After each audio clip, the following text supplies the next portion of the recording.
Hello, and welcome to this discussion of the Black Games Archive and taxonomy. I'm TreaAndrea Russworm, and I'm a professor at the University of Southern California, and I'm joined by. I'm Samantha Blackmon, and I'm an associate professor at Purdue University in West Lafayette, Indiana. I'm like, where am I? And as co-founders of this website, of this archive, we figured it would be great to have an open discussion about how we came to organize the games that are going to appear in the Black Games Archive. And there are no easy answers here, folks, but we'd like to walk through some of the reasons behind the inclusion of the games and how we're thinking about them. So to begin with, we have to ask the question of what is a Black game?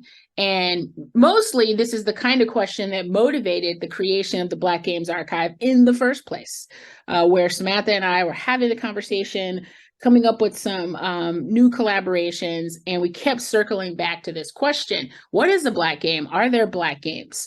There have also been other people like Richard Terrell, who I think his last name is Terrell, who has asked the question, are there Black game mechanics in a Game Devs of Color talk? And there are people like Lindsay Gray, another professor who has the book Black Game Studies and has kind of addressed this question in one way or another. But for our purposes and our sake, we were thinking about this question and how can we continue to contribute in a scholarly, but also a publicly accessible way. And again, we rested on this question of what is a Black game? And that is at the heart of what the Black Games Archive is. But there's no easy answer to this question, right? There's no easy way to, like, if I were to say, Sam, what's a Black game? I mean, I don't want to answer for you, but I imagine you you would have a different answer probably than I'm going to have, and then a different answer than several other people are going to have, right? It's not an easy question to answer. It's interesting, Trey. I love the fact that you have our discourse is always civil. Let's put it that way. But I think it's really interesting the way that you talk about it. In the ways that you do, because this has been a subject that you and I have kind of wrestled with, even amongst each other, right? To talk about what is a Black game, what counts as a Black game, what doesn't count as a Black game. So we definitely have had some differences of opinion, but I think those differences of opinion are healthy, right? Because everybody's going to have different ideas of what Black games are. And we've tried to design the archive in such a way that people can search specifically for the taxonomy terms that fit their definition, so that everyone can find what they're looking for in the archive. Yeah, and I now really feel strongly that for me, this is not the right question. What is a Black game? Because I sort of want to resist any kind of gatekeeping or centralizing gestures. I'm of the school of thought that race is a floating signifier, that Blackness is a floating signifier, and that it operates in particular ways depending on the context. And I'm a big advocate of a big follower of Stuart Hall's work. And so famously in an essay, Stuart Hall asked the question, what is this Black in Black popular culture, right? And getting us to think about, I think it was like in 1992, in a collection called Black Popular Culture, edited by Gina Dent. Stuart Hall's asking this question to really get us to kind of let go of some like essentializing gestures around just the very sort of definition and understanding of Blackness. And so I'm kind of more in that camp, that I don't want it to be like, hey, is your game Black? Is your game Black? Is your game Black enough? Right? Like it's a little Black, but not all the way Black. I definitely don't want the archive to be representative of that, or to kind of encourage this binary or gatekeeping or centralizing ways of thinking. And I don't think what we've come up with at the end of the day does that. I think we were motivated by this question, and then the project has definitely become something more expansive. And I also, kind of strongly think that for me, the right question is, a longer question. It's a compound question, kind of where do blackness, Black culture, and games intersect, right? So where are Yeah. those spaces where all of this stuff starts to come together? And then if you're drawing Venn diagrams, you'd have lots of circles and, things that are overlapping. And to me, that's just an interesting matrix to be able to use to approach this question of Blackness in games. Yeah.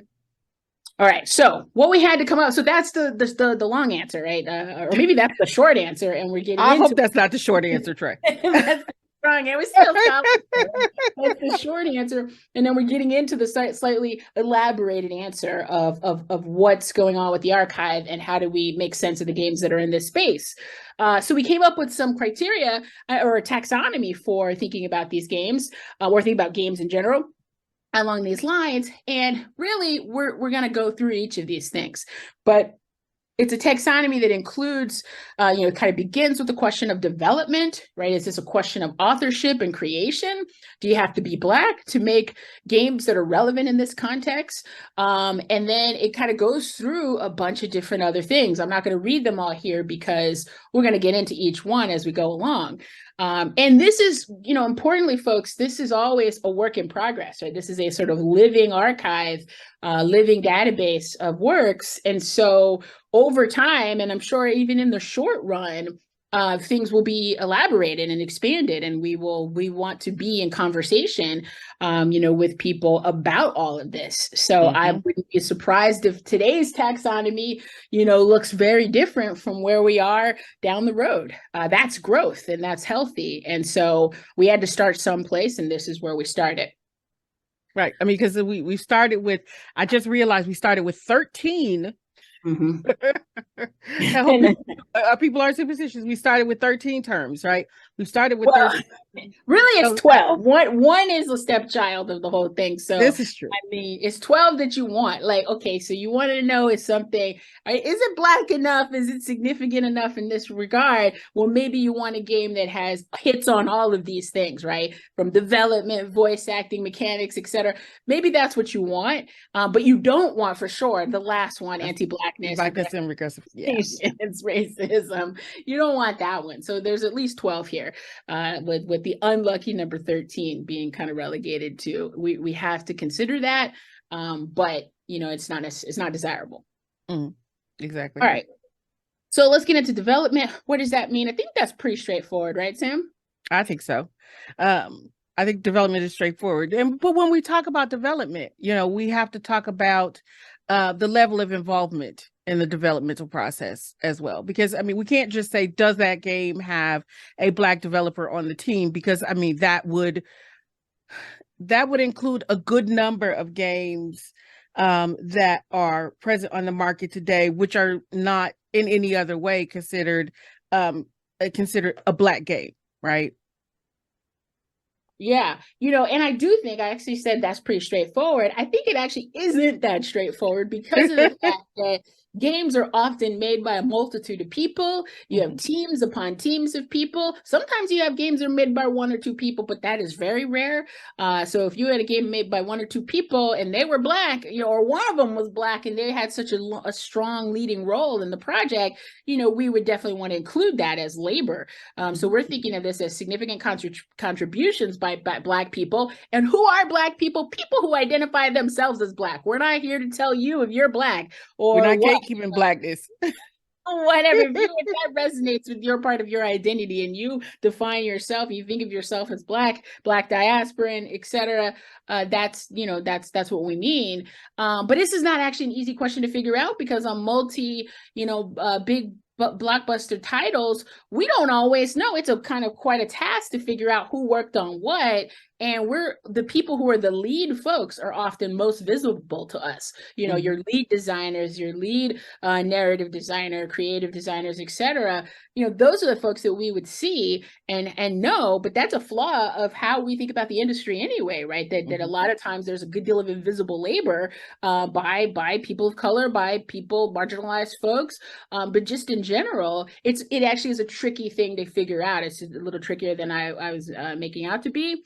But we'll do our best. And, this is where the crowdsourcing part of the archive comes in. If there are games in this regard that, have had, significant Black labor as a part of its development, to tell us, right? So, because we're not always going to know. But these are some folks who are, fairly visible, Latoya Peterson and Sean Alexander and Xavier Nelson. Like, these are people that we're aware of. So if we know of folks, or people tell us about folks who've worked on projects, then we would, of course, want to include their games, the projects that they worked on.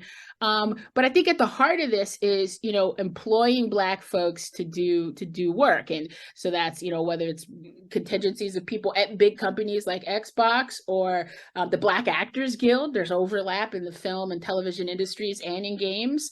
Organizations like Black in Gaming that acknowledge people who've worked in significant ways in the industry. So that's the development part of the taxonomy, is paying attention to the labor factors. And there's a big conversation about equity and invisibility and all kinds of stuff, I think, related to the development of a project. And just to throw this out there, one of the great examples of this is one of the games that is in the archive, right? Is a game called Before I Forget, that is done by a 2-person development team, if I recall correctly. And one of the people on the development team is East Asian, and the other identifies as Black. And so for this reason, we did include that, because that's substantial, Black development, right? So we did include that, even though the protagonist in the game is East Asian, the voice actor is East Asian, but we're still going with that as a Black game because of the significant Black development input in that game. Mm-hmm. Yeah, and I would say another game that comes to mind, I believe, is Hyperdot, which is a game that is about squiggly lines and dots, and it's about a dot and shapes. Abstract, right? It's an abstraction. Mm-hmm.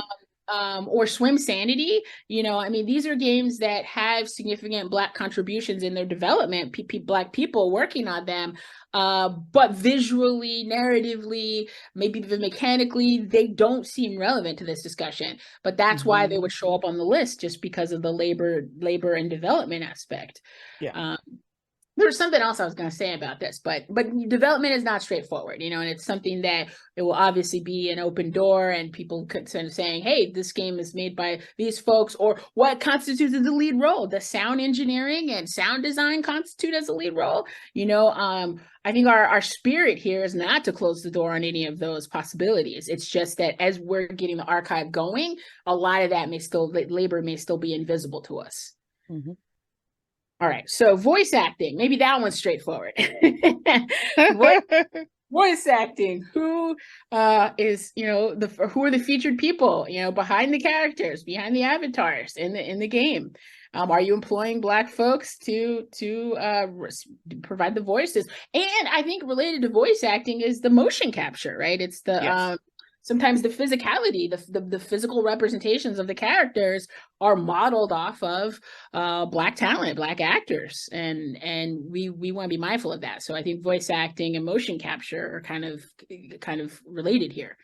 Because even though they're, people kind of tend to like gloss over voice acting as just being that person who provides the voice. Yes, it also, as you say, provides that physicality, and it also, in some ways, provides for a part of the development process, at least in terms of thinking about things like narrative design, because voice actors generally do also have some input into the script, right? So if they come to a point and they're like, this is not the way this would be said by someone who looks like this, right? Who has had this lived experience, right? So if you're voicing a Black character and you have a script that does not reflect that Blackness or that cultural connection, I have talked to voice actors before who said, yeah, that's the point at which you chime in and say, let's think about the way this is written and how we might better convey this, right, in the script itself. So voice acting is much more than just reading lines on a page, right? Oh, sure. Yeah. The performance aspect, it registers in so many different ways. And even when the script doesn't change and it's still, very maybe culturally plastic or non-specific, just having folks perform those roles in a certain way. I like to say this about Sidney Poitier's characters, you know, from the 50s and 60s films that he was in. The essence of the man, I mean, he says this himself in his autobiography, would come through those performances, even Mm-hmm. though the scripts were written to, you know, him in and to keep him in check. He's an exceptional Negro, right? But some of his performances really kind of still broke through the confines of what the script was lacking. And I think that that is absolutely the case in some of these voice acting examples. Mm-hmm. So we would, but we add to that, and it'll show up, I think, as voice acting and motion capture, because now that's a big part of it too. It's the sort of the physicality and the performances of folks. Yeah. Okay, mechanics. Sam, you want this one? I think mechanics is an interesting one, right? Because excuse me, as we talked about before, when we start thinking about mechanics, and the big question of, is there such a thing as Black mechanics, right? And for us, in the conversations that we've had, Black mechanics as a phrase would be something that is not only essentially Black, but solely Black, right? So Black mechanics being something that would be mechanics that are only present in Black games or only represent Blackness, which we have not gotten to that yet as a point. At least I can't think of anything that would be reflective of being Black mechanics, like something that could only take place in a Black game. Mm-hmm. So, but you know, we're always open to hearing other people's thoughts on it, and always waiting to see if we see this at some point in the future. But what we think about in mechanics is the ways that the mechanics of a game can be influenced by and representative of Blackness.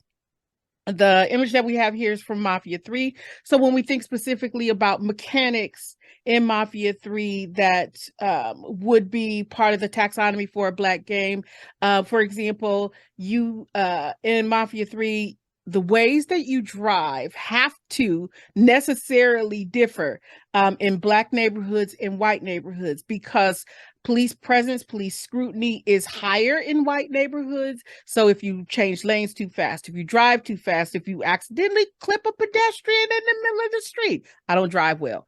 Then then that heightened police presence will mean that you are more likely to be chased and arrested. Than it does in the Black neighborhoods, where police presence is not as heavy, and the scrutiny is not as heightened, right? So that's one example in Mafia 3, for example. Mm-hmm. Yeah, and I think of it as, you know, this is where the programmatic logics, we're saying mechanics, but it's all the things that you can do in game that register in some significant way to thinking about Blackness, to thinking about Mm-hmm. Black culture, Black life. But it's also connected to like racism or other things too. So it's just, what mechanically, gameplay wise, can you do that assists the narrative most likely, but is also something that, you know, like you gave those great examples from Mafia 3. So there may not be a lot of games yet where we're seeing this, but it also works in a regressive way too, right? So if you think Yes. about a game like Skyrim, where the Red Guards, this is a class of many, a race in the game of many different types of groups that you can choose. The Red Guards are mechanically structured, they're coded to have strong attributes, like strong physical attributes. I think they're resistant to fire or something. I haven't played Skyrim in a long time, but I remember, you know, noting that physically Red Guards, the characters that are coded as Black visually might represent Blackness, Mm-hmm. have physical strengths, but maybe not as much intellectually or whatever. This is the game doing this, right? This is the Mm-hmm. hardwired on the back end side from a computational standpoint. this is how that aspect of Blackness was coded. So Yes. those coding decisions, those computational coding decisions that show up in mechanics and show up in gameplay may complement, and it is also a representational system. But we wanted to single that out as this is something that we can note. Importantly, again, it may be regressive or it may be something that is really interesting and kind of pushing the envelope and progressive, but we're going to flag it in that way.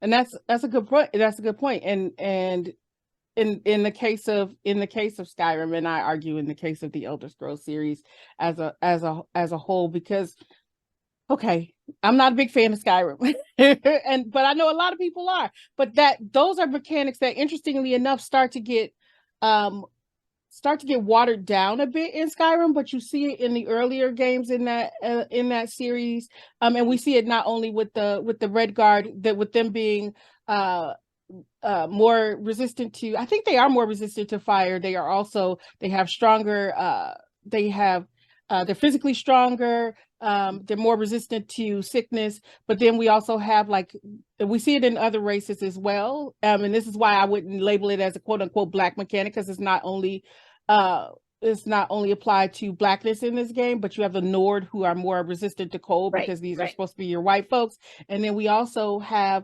the Argonians, who are for many coded as Asian, and rely very specifically, all three, on more kind of racist stereotypes, or racially negative stereotypes, period. Because racism is something that I would not necessarily connect with whiteness, but so we'll say racially coded stereotypes in very specific ways.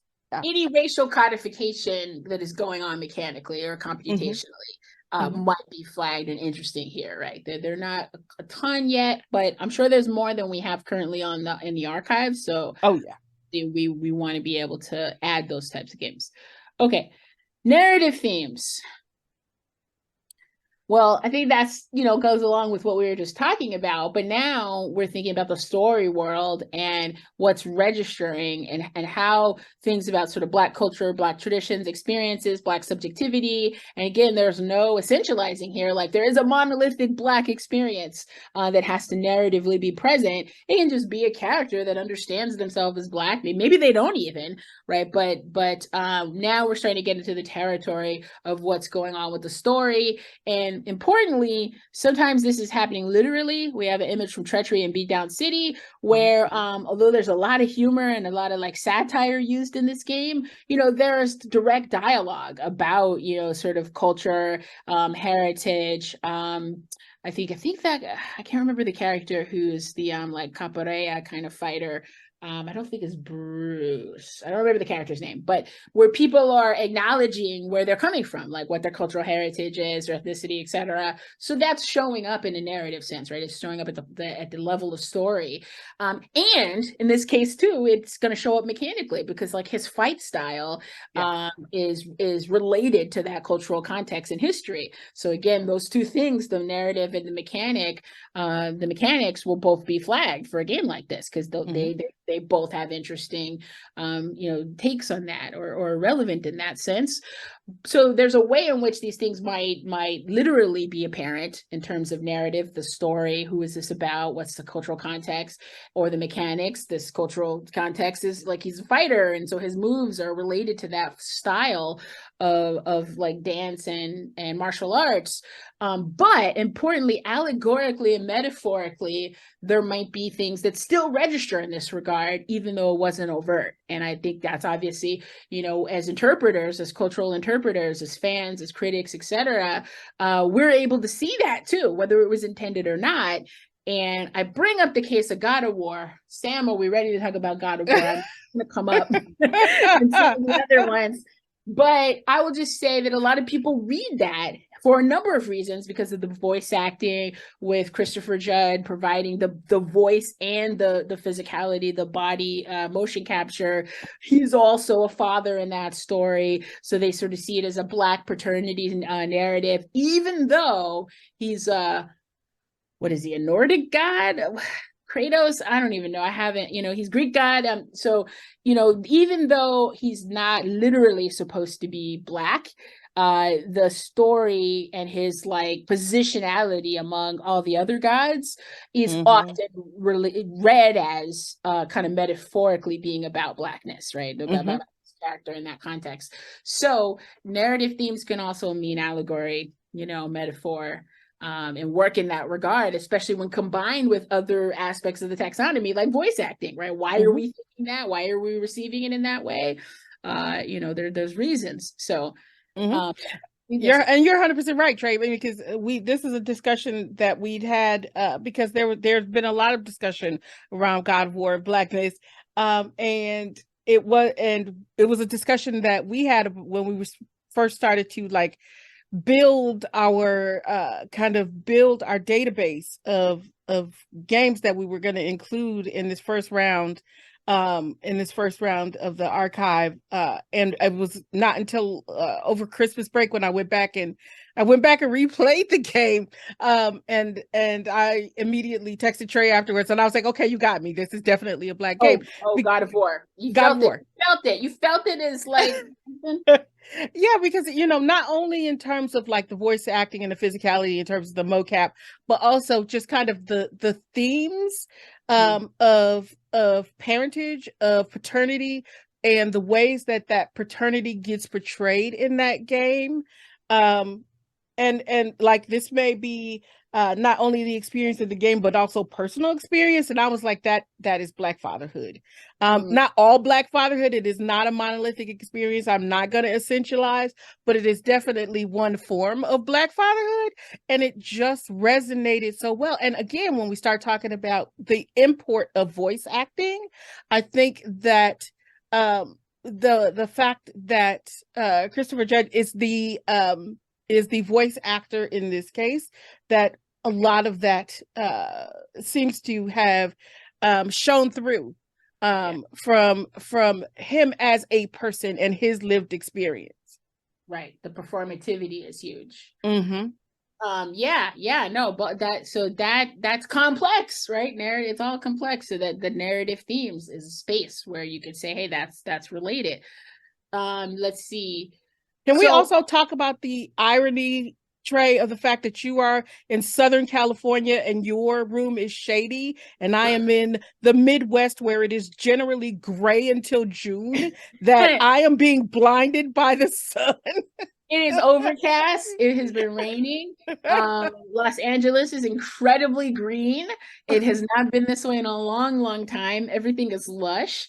The environment needs the rain, so I'm not mad about it. I mean, mega drought, what mega drought? We've had biblical floods. So yeah, I got some overcast. I got lights above me because it isn't even dreary. I mean, if I were any other city, I would say I don't like overcast weather, it's gloomy, what is this? But we're actually in May gray. I mean, Southern California will say May is generally kind of like, this is when it's a little cloudy and rains a little bit more. And June gloom is another one. So don't visit Southern California in May and June, people. That's not the best time. But yeah, I'm cool with it because we need the rain. We still need the rain. That's a good thing for the environment. Mm-hmm. So, related to all of this is connected. Again, think Venn diagrams and not either ors. This is all dialectic.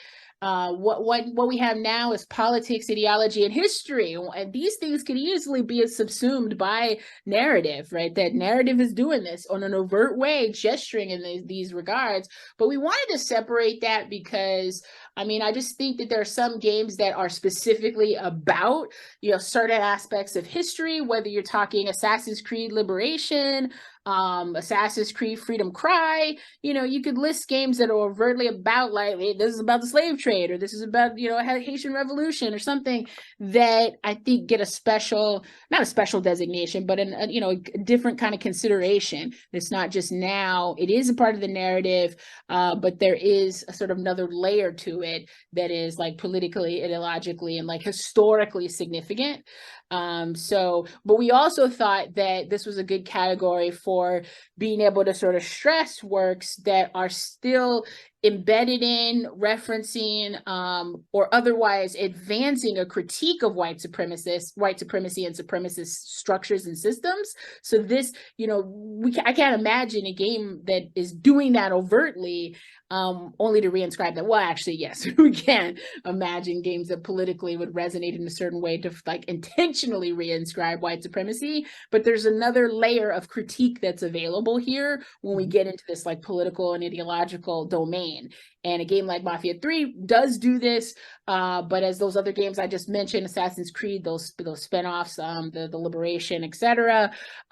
This is a small little game called Far Rock. I think it's called Far Rock Dodgeball, and I just have this on my iPhone, but it's super fun. You're playing dodgeball, and you're these kids that live, I think, in the Bronx, maybe some aspect of one of the boroughs in New York, and they are going all over the city playing dodgeball. But there are times when things just come up, right, where it's like, whoa, that's like specifically, about a certain social political context, and so these kids are like, we can get arrested, we can go over there, and you look at who the kids are, these little black and brown kids. And even there, a certain level of political social awareness is a part of the experience. So there's a small game example of this kind of thing. And another example would be, I think this is Easy Level Life, which I haven't seen in a while, but it's a game that's overtly about like police brutality. So yeah, Easy Level Life. And you play as a Black woman, and no matter what happens, the police turn on you. You're witnessing this horrific scene. I'm sorry, I didn't realize we were going to play this clip, but this part of the clip.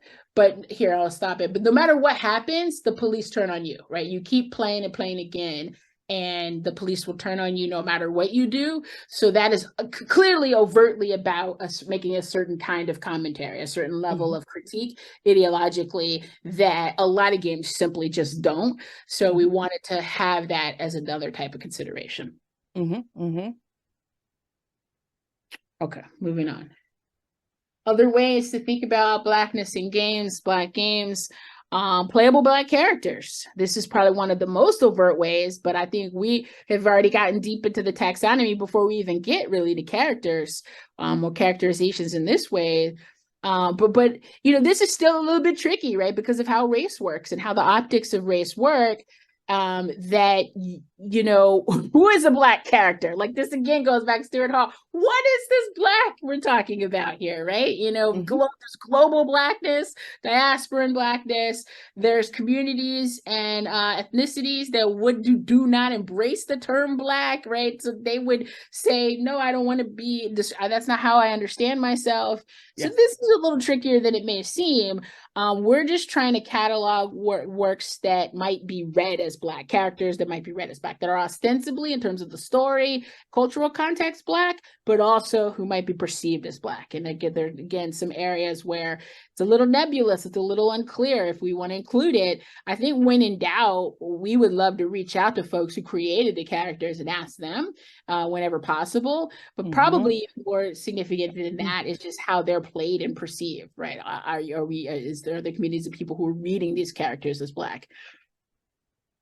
And we have Dandara here, which is a great example, right? Because we're talking about an Afro-Brazilian character who comes from a historical from a historical standpoint, who is Black, right? Who is an actual character that is being pulled into this game in ways that are reflective of how that character is known in the real world. And I think that that's it's a very interesting one. And we kind of had these discussions about other games where characters are perceived by some as being Black. Spiritfarer, throwing it out there on you, Sam. Spirit, lots of them, right? Spiritfarer, Beyond Good and Evil, right? Especially games where folks are ambiguously brown. And even more recent discussions that we've had about the more recent game Chia, right? TCHIA, Chia. And whether or not that character is Black. And and how Blackness gets described, and whether or not the developers consider the character Black, or people in that region consider themselves Black. So there's lots of kind of ways to get at this. And big questions of what happens when we have a case where some folks would consider themselves Black in this community, and others would not. So it's a pretty interesting one. And go It's ahead. messy, is what it is. It's messy. I mean, again, we're not the Black police here. We're No. not like, hey, are you Black enough to be a character on this list? I think again, all those things are important. How the developers, the writers sort of see this? How do the people that are being represented culturally, like Dandara, how are the people from that region identifying themselves before just putting them on a list and saying, hey, that they belong in the archive for this reason?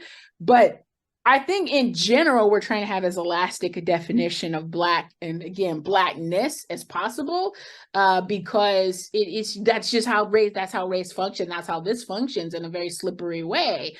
Again, this is the floating signifier, where it can mean, particular things depending on the context. It can absorb, Blackness can absorb all of this meaning, depending on where we're talking about and when we're talking about. So it's just not an easy thing to say, that one's Black, that one's not. But we wanted to get a good list going that does include playable Black characters, because if you do a Google search and you're like, I want to play as a Black character in a video game, you're going to get some top 10 lists, some top 20 lists maybe. But honestly, in the history of the medium, and our project here is not supposed to have a heavy recency bias. It will, because of when we're living and creating it. But if you want to even go back historically and look at all of the times when you're able to play as a character who you might perceive as Black, it really isn't that many. I mean, it really isn't. Of the medium, when you add in genres like sports, okay, so you add in the NBA games, the football games, the soccer games, global, Black baseball, then you're getting more, you're getting more, because you can play as these athletes, or as a representation of, your favorite athlete who may be Black. So there might be more because of that. But if you exclude sports as a domain, and I don't recommend we do that, we're not doing that. We're including sports. We may not have every single version of Madden on the list, but we'll at least have Madden as a franchise, right? So yes, there's representations here that are significant. But if you excluded sports and you were looking at kind of narrative games, I would argue that list is just not that expansive. But that's exactly why we need a project like this, because it's trying to add depth to the conversation beyond playable characters or characterizations. I mean, especially when you think about things like MLB The Show, right? Because we've talked about MLB The Show, we talked about MLB The Show and the Blackness, and then the more recent version where you can play in terms of the Negro League players, right? So I think that's really important to include sports games as well, especially when we start to think about the import of sports games in general to folks in the Black community, right? Because it's there, right? And we can't deny it. But also, as a disclaimer, when we're talking about having a malleable definition of Blackness, and trying to remain as flexible as possible, and including people who ascribe Blackness to themselves, we are not talking about the racist white folks on social media who say that they are transracial or claim Blackness just so that they can use the N-word. Oh, yeah. We're not here for that. Yeah. So, yeah. All right. So that's playable characters. Then, of course, related to that, you're going to have the non-playable characters. And then, there was the running joke that all the Blackness is in DLC, so maybe you were a Black playable character, or there was an NPC who showed up in the DLC of a major game. I can't believe the Black Panther game. I mean, like the Marvel's Avengers has Black Panther DLC, right? Yeah, so, DLC. I had to get it as DLC, you know, to play. I haven't played it, but to be able to access it. I can't just buy the Black Panther game. I have to find the Black Panther and that aspect of culture of, you know, in the DLC. So kind of relatedly are the NPCs, which often feel as an afterthought. You know, we struggle with this in the beginning, like trying to get the launch going for the game, the archive, and saying we can't include all of the non-playable Black characters. Maybe there are, you know, there are more of those. But then does it feel like it's a significant part of this conversation just because there's one visually coded Black character in the game, right? That is a, you know, a sidekick. I remember Lance from and I think he might have been Latinx, or, you know, Lance from GTA Vice City, you know, but I don't remember exactly, you know, how Lance was represented, but he was sort of like a sidekick of the main character, and he actually turns on you. he's an enemy too. He's a low-key enemy. And you know, so it's like, are we gonna go through and try to find all those examples? Not necessarily, but you know, I think that it's in the mix. And you know, when it comes to using the archive as a tool, as a research tool, if you see a game on the list and the only designation it has, you know, in this whole universe of things that you could discuss is that there's a Black NPC in it, then I think you kind of have your answer. Or, you know, something about how significant is it. If there's none of the other things that we're listing off here, you know, that would add that kind of depth and complexity, except the one Black dude who happens to be in the game, you know, who you can't even play or really interact with. And I mean, I'm picking on, I think his name, what was his name? Is it Jacob Cullen? Was that his name? The Mass Effect 3 character? Or Mass Effect series character. I remember him, right? I was like, hey, because I always play as Black character when I do character customization, and my Black femme Shep was like, hey, that's my boy, you know. Or in Stardew Valley, here's a good example, Sam. I'm gonna pick on your game, Stardew Valley, where there's like one other Black dude in the whole game, Demetrius, and what's his daughter's name? Maru.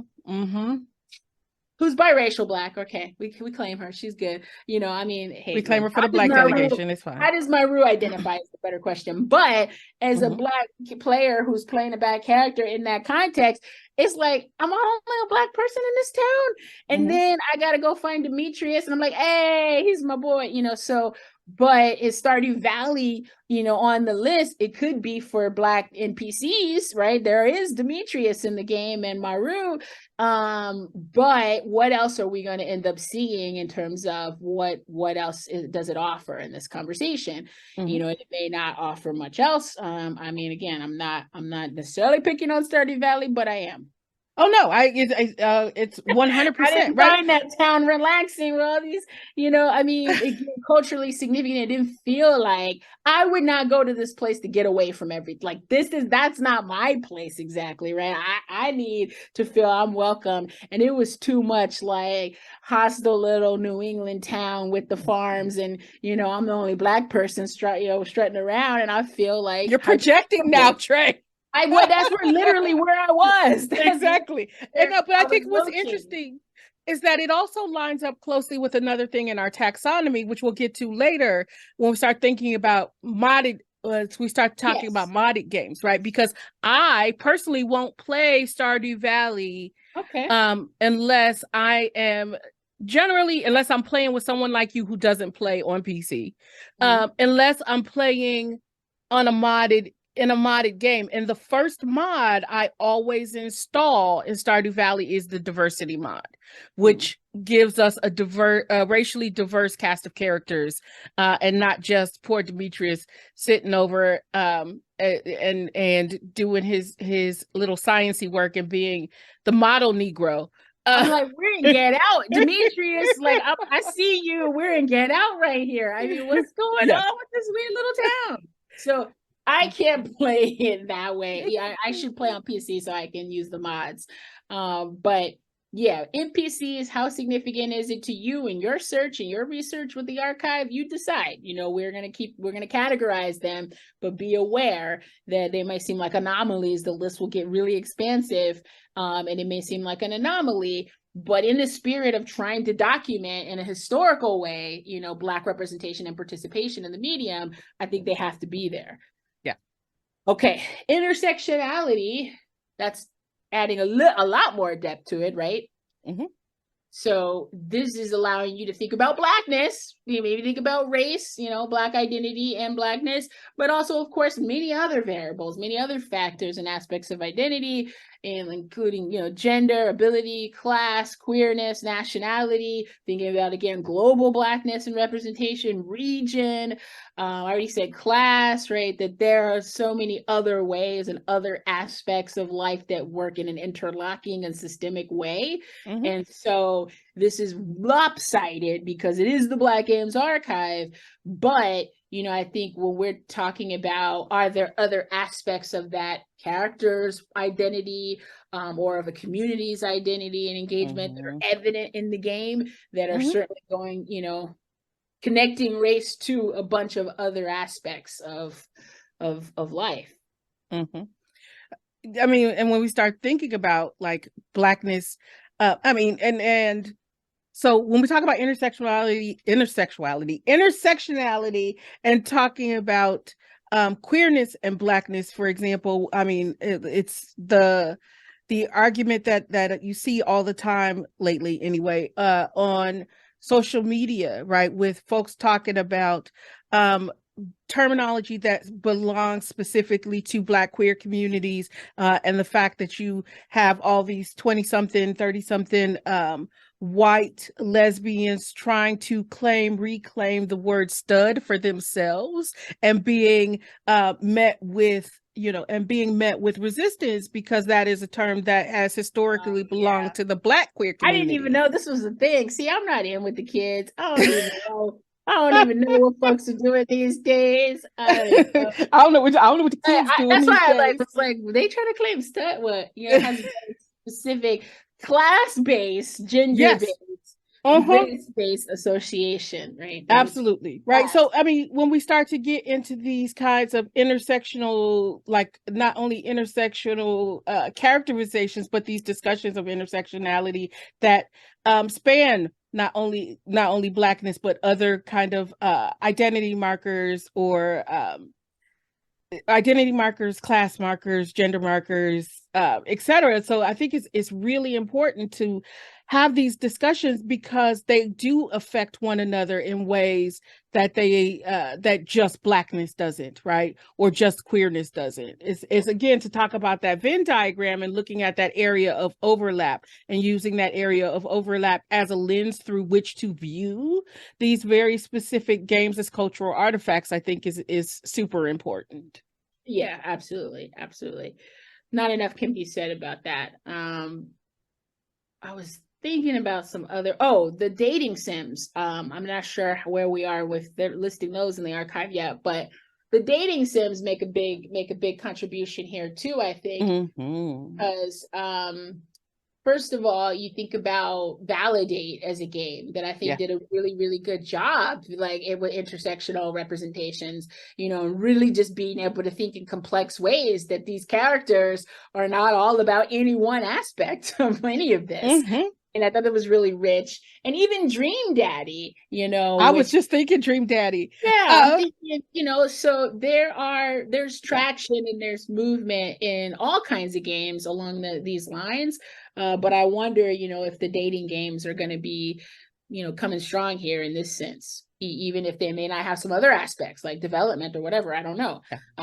Validate definitely does, because it's got Black developers, but Dream Daddy, and I was thinking about it, and I was like, Dream Daddy had a Black protagonist. It did not. It was character creation, and I just created a Black Daddy. Oh, Black Dad, as as my character. I still blame you for that, Trey, because you were the one that talked me into playing that game, and then it ended up being my statistically my most played game that year.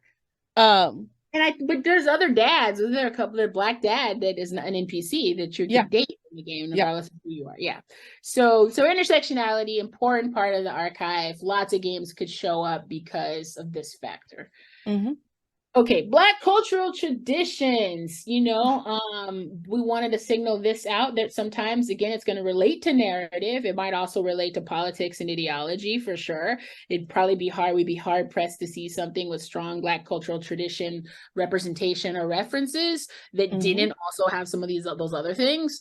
But, I think especially the easiest thing to talk about is music traditions like hip hop, for example, and how Mm-hmm. influential, utterly, like, I mean, I've made this argument in an article that I've written, and in our article on Black feminists, video game history as a Black feminist mixtape, Mixtape. Yep.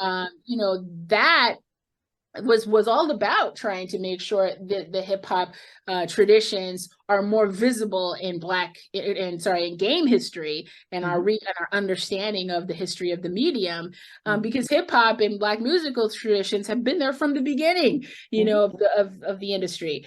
So that's a big category of what's going on, like sonically and musically. But you would also think of like food and fashion and dialect, film and television culture, the intertextuality in general is going to be important in terms of Mm-hmm. Black cultural traditions. But if we were looking at some games, this is a barbershop scene in the NBA 2K series.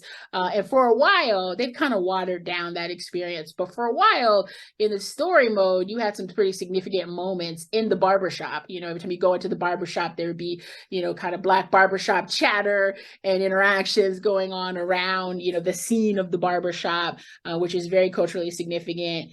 And then you have the other games like GTA series and the radio stations and how important they are to that experience. Mafia 3's radio station. And then games that are just like about hip hop directly, like the breakdancing and, Mm-hmm. For Kids is an example. Parappa the Rapper. I was And then gonna say, and yeah, definitely when you like start thinking about even outside of like hip hop and think about like Never Yields, right? And again, not only Black cultural traditions in music, but also that notion of intersectionality. Because here we have Blackness, we have Detroit, we have techno music, kind of all kind of coming together in this as a core part of this game. yeah, intersectionality and intertextuality, because Never Mm-hmm. Yield also references Beverly Hills Cop and Axel Foley. So that is a film, aspect of film culture that is being brought into that, and Black performance in film, being woven into that. And now we have Homie D Clown, the game that I did not know that I needed in my life. And this is coming from In Living Color. I don't know what system this was. It was probably on the NES, Super NES. I don't know. Or maybe it's a DOS game. I don't know. But Hobie the Clown was a game, folks, and is on the archive because, these are forgotten. Some would say, just artifacts. Some would say treasures in the history of the medium. But that is, again, that televisual connection. And there was a moment where like everything wanted a game, because it was like television's relationship to the medium, was like, hey, we can make money on Homie the Clown, as Homie the Clown, dolls and Mm-hmm. clothing in a game. Just get that one out there too. So there was certainly a saturation of these things, but I think they're culturally interesting. I like bad games and broken games, and I'm not 100% sure, but I'm sure this will, um, be in that sense as a bad game or a broken game, but an interesting game culturally and intellectually nonetheless.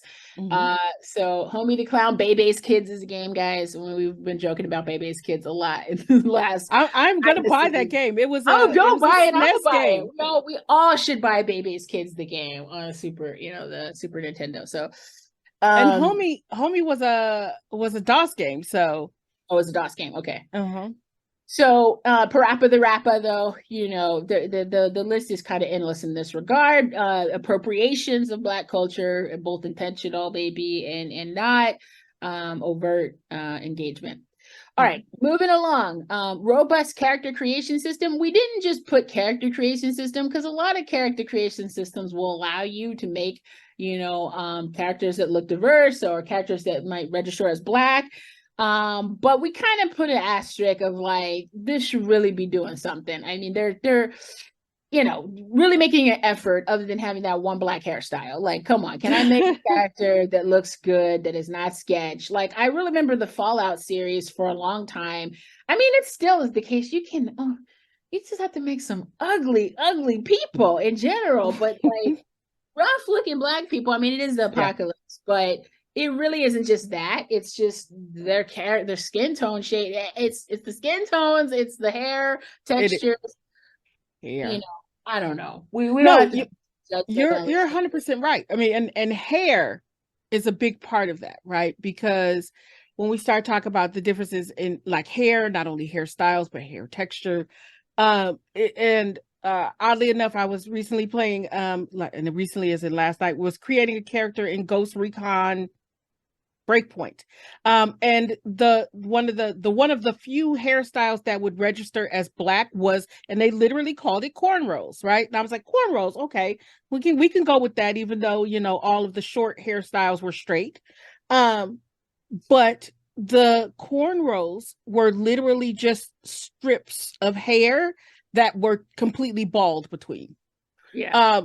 So when we start thinking about robust character creation system, it is that the difference between like braids with strips of baldness between and actual kind of good 4C hairstyles, or even coarser hairstyles, curlier hairstyles, is a big part of that robust character creation system. Mm-hmm. Mm-hmm. Yeah. And I said we wanted to be a robust character creation system, but the truth is most of them will probably show up here because a game like Sunset Overdrive, which I remember coming out, I don't really remember having super I mean, I didn't play it that much, but people have insisted that you could create some really interesting, really like good looking, or just nice looking black characters in that game. Mm-hmm. And I will say that I think character creation systems is really, really important. If you have, a game that doesn't really require you to have it played, to have people play as one particular character all the way through, and you decide to have, character creation system, you just have to put some thought into what choices you're creating. The Sims got a lot of flack for this, justifiably so, The Sims 4 for a very long time, because you could not create realistic or good looking black characters or diverse characters in a life simulator until they finally released many more options for creating skin tone, and still people will go to mods because they did a better job of doing it. So I think, but the reason this is here and it's so important is because it assists people in role playing. Like for me, Fallout 3 is a black game. Fallout, I mean, I have such significant memories of playing Fallout 3, even though my girl looked rough. I always play as a black woman character in the Fallout series. But I experienced it, and even though Liam Nelson, what's his name? Liam Nelson? Liam Neeson? Liam Neeson. Liam, I would rather say it again. He was my dad. He was a British actor, not black. Is your father, because he did the voice acting for the father in the game. My character, and I mean, you could have him as a dad anyway and still be black, but my character is a black woman, and I will always think of that game as a black game because of how you have to actively role play in that universe, and because of what my character looked like. She didn't have the greatest hair. I always just keep it short, keep her bald, whatever, because the options are not great. But the character customization system registers with people in such significant ways that it can change the experience altogether, right? It can change how we're experiencing and what we're imagining, what we're doing in a speculative sense, and how we're registering that character, at large, just because we were able to create this representation of you or not you, whoever you wanted to be in that role. Fandom, reception, community. And here's where we get to super extra diegetic, right? That like this is an aspect of the game that's not the game. This is where discourse communities formed, have significant like Black discourse communities formed around a game. and have people discuss the game as relevant to Black culture in some way or some key ways, right? So like The Sims is another example where, you know, people, Black players have embraced that game, have modded that game, and Black women in particular, you know, publicly play that game. But games like God of War, games like the NBA 2K franchise, of course, you know, has such a huge community of BIPOC players, Black, brown players, etc., who are part of the scene and embrace and have a huge fan community around that. You know, I think that stands for something, the aspects of reception, and how that is remediated, mediated, and experienced. That's 100% right. Is because we have so many, not only Black female custom content creators, but also just like as you said, players in general. I mean, because like recently, just like in this last 6 months or less, Kiki Palmer, right, was playing The Sims 4. Yeah. And it became such a huge thing that like we don't know for sure, but you can't tell me that Twitch did not specifically reach out to her because she was playing Sims 4 and posting clips on like TikTok and Instagram. Right. And then Twitch found out, and all of a sudden she was on the front page of Twitch, Right. with a brand newly created channel streaming Mhm. The Sims 4, right? Ooh. Because this, you know, The Sims 4, and because of all of the custom content that is available, not only in terms of changing the body, Mhm. not changing the bodies, but also being able to change the game's mechanics. Right. Mhm. This is another case for mechanics, right? Being able to change the game's mechanics and add new elements to the game, Yep. that specifically have Black cultural context, Yes. makes The Sims a perfect example. Sims is a Black game, folks. I mean, I wrote a whole book on The Sims is a Black game, but you know, but more than it being a Black game, or that's not exactly how I'm describing it. The Sims is a game that Black players play in large numbers, right? That there's a Mhm. significant presence in Black player communities around The Sims. And so I skipped us ahead to the next thing because, you know, it's related, right? The fan community, the reception aspect is a part of the taxonomy, but then specifically, what are those mods? So we mentioned Stardew Valley and its diversity mod. Does that change the game enough to kind of feel like, okay, you know, now we're doing something here? I feel like this is significant in a Black context or a Black cultural sense. But with The Sims, yeah, you're changing the mechanics, you're changing the animations at times, you're changing the whole. Mhm. This, you can make HBCUs, historically Black colleges, overriding the default universities, and now we have historically Black colleges: Clark Atlanta, Howard, Delaware State University, and then we have all the, you know, the things that go along with it, the logos, the branding, etc. We have Black sororities and fraternities in the game. I mean, it is not the same game It's at not that. the same game because you know what? Let me tell you something. The Sims in your retail version cannot twerk. Ah, I cannot twerk. And this is where we get into the essential. Like, you don't want to see me twerk. You don't want this. Nobody asked for this. But this is where we get into, right, what is gonna resonate at, you know, with some folks as Black or not. And look, I'm not here to say, is twerking, you know, a Black mechanic? I'm not here to say. I am here to say that that is an option and that changes the experience of the game for But sure. twerking has a regional and historical background when we Yeah. look at folks in that kind of New England, good Lord, New Orleans, Mississippi At New basin. England. Not New England. No, No, I know. that's me And going back from to Stardew talking, Valley yeah. with New England. Listen, yeah. I mean, that's all there. If you can do that, you know, but we can talk about the animations in Fortnite, and you got the hip hoppity walk in what, Forspoken? And Forspoken.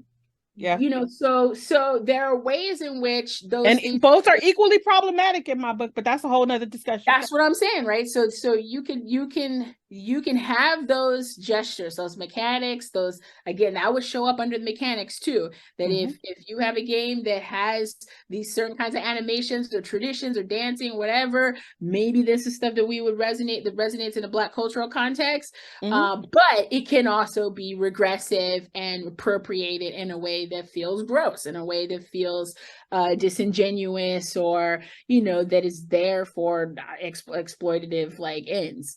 Mm-hmm. And so yeah, but the modding community does a lot. And I remember even like CJ from the Grand Theft Auto. He's in everything. People have modded him. I don't know who made the mods, but CJ has been modded and put in everything. He just shows up in Spider-Man. You can mod this game and put CJ. So there's a lot that's interesting there, that can be subversive, that can be resistant, that can be satirical. But we're talking about the kinds of mods that also change, the experience of the game. And I cannot play The Sims. The Sims is unplayable to me without mods, just as Stardew Valley, you would not prefer to play it without mods. Mm-hmm. Mm-hmm. Finally, we're at the end here for now. And this is the other categorization. We have no pictures for this, but this is where, a part of the taxonomy that we felt needed to be there, that some games are going to come up on the list that have some of these other attributes. Maybe they have hip hop, or, maybe they have Black characters or characterizations, but they're done in a way that also is very clearly anti-Black, that is regressive, Mm-hmm. that is supremacist, either at the mechanical, all the levels, right? Visual level, narrative level, mechanical level, etc. We just felt we needed to double down and be able to identify that when there are games that are going to show up on the list and we're like, who put that on? You put that on? Why you put that on? But because it may be a problem in some ways. And so this is the reinforcement, of problematic ideologies, white supremacist ideologies, through its representations, developmental practices, other systems, other aspects of the systems in the game, and or importantly, embraced by racist groups, that there are a cycle of games that people play because it allows them to sort of galvanize white supremacy. It allows them to imagine, like, The Witcher 3, or Skyrim is one of those games where it will continually come up. And so why is that the case, that it can exist in that frame? And then maybe it has red guards or dark elves, or allegorically the elves are the city elves. Who's that? That's Dragon Age. The That's city elves, Dragon Age. Yeah. yeah, are coded racially. So we felt we needed a categorization to be able to say, look, this is also going on here. And in the absence of a dense essay, which these things all require some dense discourse and thoughtfulness, in absence of that, because we can't do that for every single game in the archive, it's going to be hundreds of games eventually, right? That we could at least have these sort of designations that at the onset will give you some indication of why it's on the list, but also problematize it. Mm-hmm. I mean, especially like you said, we start thinking about games that we've already talked about, but then also games that you've hinted at, right? Like Forspoken with the hip hoppy kind of walk, right? Things that we both have talked about before, or written about before. When we start thinking about things like Detroit Become Human, when we start thinking about all of these different games that give us these interesting anti-Black or regressive kinds of representations or characterizations. Mm-hmm. And one that I don't know if this one's on our first round list already, but thinking specifically about Uncharted Lost Legacy, right, where you have a Black South African woman as an NPC who's huge part of the story, but then you have the East Asian protagonist, and both characters are actually voiced by white women, and the notion of lost legacy is this loss of connection to one's history, one's culture. That's And ironic. it becomes even more ironic, yes, because they have chosen to voice these characters who are women of color with white women, white female voice actors. So, folks, we said that, look, this is a work in progress. This is a massive scale kind of effort, and it's Mm-hmm. going to be incomplete always. But especially in the early runs, we're not going to be able to get everything out there. But one of the things we want to be able to provide, in addition to the critical gameplays, which are the video essays or video discussions that will be attached to some of the games, some of the featured games in the archive, but on every game in the archive, we want to be able to have a critical hot take. And a critical hot take would digest some of this and have a few, thoughtful sentences, if not a paragraph. We're our scholars, so we might read a little bit too much about what is going on in this matrix of things, Mm-hmm. including, like you mentioned, is it this DLC for Uncharted? That's what it was. It was standalone DLC for Uncharted 4, I don't Lost think it's Legacy. yeah, I don't think it's on there yet. I think Death of the Outsider is on there. The DLC for the DLC DLC that for Dishonored 2, yeah. Dishonored 2, that's on there, but I don't think this one is. But when it shows up and it is on there, having the critical hot take that explains a little bit of that context, because just looking at the game card and not having done research on the game, you might not know this, right? That Mm-hmm. voice acting wouldn't be checked, but on top of it not being checked, there is this kind of replacement of folks of color and their talent and their labor, and the reinscription of a literal lost legacy of that labor and performance, right? Mm-hmm. Being enacted, and that would be a part of the development process, and Mm-hmm. being enacted at the level of development. So, it's going to take a while for every game that you might think belongs in this space to be there. And that may never happen, honestly, but it'll also take some time to get the critical hot takes going. And what we hope you find helpful in the archive is just the beginning of this discussion, right? It's not entirely comprehensive yet, but it should cover a lot of this territory of what are the playable Black characters, NPCs, and games. And importantly, what it offers is different from your typical internet searches of this stuff is nuance. This is all nuance. This is scholarly shit right here. This is all nuance, right? that people who spent their lives researching and thinking for a living, in part, are able to contribute to this discussion. Not to say that other folks can't. We're engaged with lots of folks that have, skills and talent and depth in lots of regards, but this is just the beginning of it. And I think that we hope that you'll use it as a tool to figure out what's out there, what has been out there, especially historically, going back, into the earlier moments of the medium, and thinking about Black participation, innovation, and engagement with the medium. Right? It's a big, complex topic and territory, but we're happy to be part of it and be initiating it. And we hope that it can always be done in collaboration and connection, with folks beyond us.